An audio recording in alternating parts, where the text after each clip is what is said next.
Good morning friends. I am Abhimanyu, GSC IAS।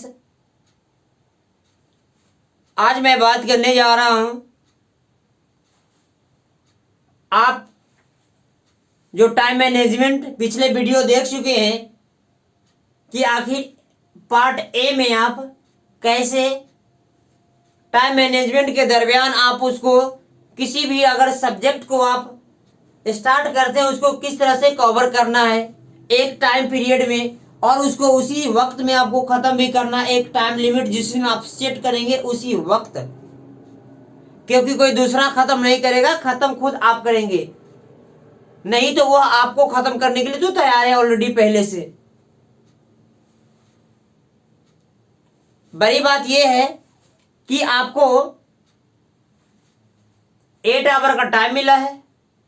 First lot है आपका। First lot में आप 3 आवर का आप एक सिस्टम डेवलपमेंट कर लीजिए। कुछ 3 आवर में मुझे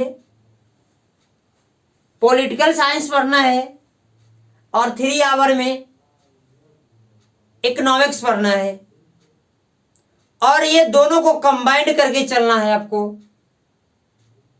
बच गया आपको 2 आवर, तो 1 आवर आप जो दोनों जो टॉपिक जो पढ़े थे उसको थोड़ी सी उसको मेन हेडिंग को आपको देख लेना है।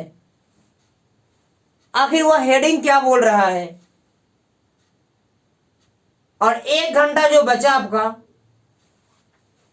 उसमें आप 30 मिनट उसके बारे में एनालिसिस करेंगे अपने माइंड से कि हमने अभी तक क्या पढ़ा है और किस किस तरह से क्या टॉपिक था उसमें। और 30 मिनट जो बचा आपके पास टाइम, वह आप अपने से या कुछ 5 मिनट के लिए आप UPSC का जो सॉन्ग आता है, जो मोटिवेशन सॉन्ग है, आप वो सुन सकते हैं। वो और आपको एनर्जेटिक कर देगा। जो आपका एनर्जी कम है तो वो सुनिएगा आप, तो आप हमेशा हाई हो जाएगा आपका BP। उसके बाद आप पढ़ाई को छोड़ दीजिए। जैसे आप देखिए कि नंबर बी अलॉट आपका जो स्टार्ट है, बी में आपको क्या क्या चीज काम दिया गया है, और काम देगा कौन? आप। ऑलरेडी आप देंगे उसको। अब करने वाला कौन है? तो खुद आप। पहले आपका लिस्ट होना चाहिए कि बी में ये काम करना है, और ए में ये काम करना है, और सी में ये काम करना है। आपको काम क्लियर, डायरेक्शन क्लियर, कहीं भी आपको किसी तरह का कोई समस्या नहीं होगा। दूसरी बड़ी बात है इसमें आपको कि ध्यान कर लेंगे कि आप ए अलॉट में 2 सब्जेक्ट को कवर कर रहे हैं। ए आपको कंटिन्यू करना है कम से कम 21 डेज। उसके बाद नंबर जो बी अलॉट जो स्टार्ट हुआ है उसमें भी आपको 2 टॉपिक स्टार्ट करना है।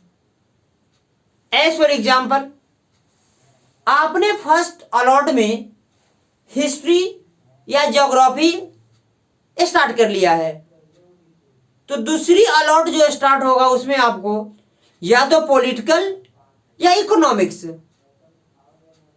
2 अलॉटमेंट होना चाहिए। थर्ड ये होना चाहिए कि थर्ड में आपको थोड़ी लंबी टास्क भी होगा, क्योंकि उसमें तो आप सोने भी जाएंगे 4 आवर के लिए, फिर 1 आवर के लिए आपको फूड भी बनाने की जरूरत है, क्योंकि आपको जिंदा भी रहना है। तो कहने का मतलब ये है उसमें कम से कम एक टॉपिक, एक बुक को कवर करना है उसमें। या तो वह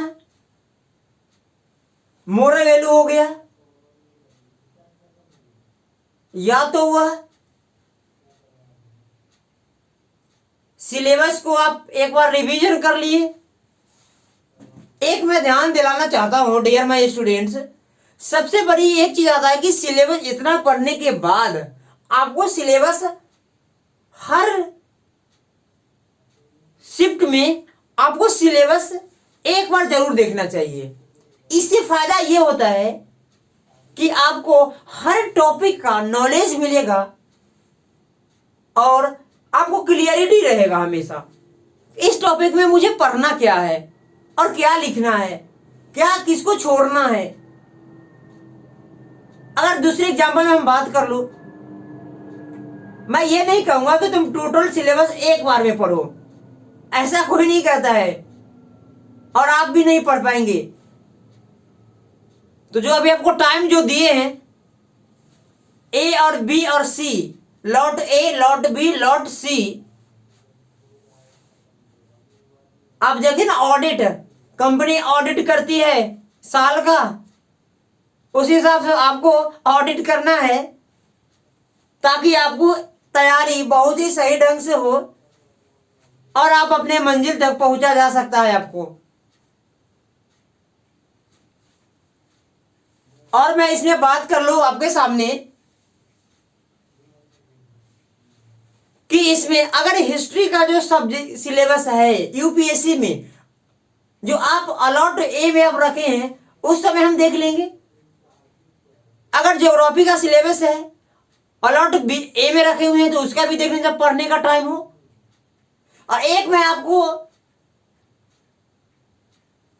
रिक्वेस्ट करूंगा आपसे कि आप जब भी किसी भी अलॉट में पढ़ाई करें उसका सिलेबस सामने होना चाहिए और वो एकदम झलकना चाहिए आपको, ऐसा कि लगे कि आपको जब आप अपने मिरर में आप अपना फेस को देखते हैं उसी हिसाब से जब आप जहां पे टेबल होंगे आपको पढ़ने का तरीका आप वहां पे बैठेंगे, जैसे ही आपका पहला कंसेप्ट आपको उसके सामने आपको सिलेबस पढ़ जाएगा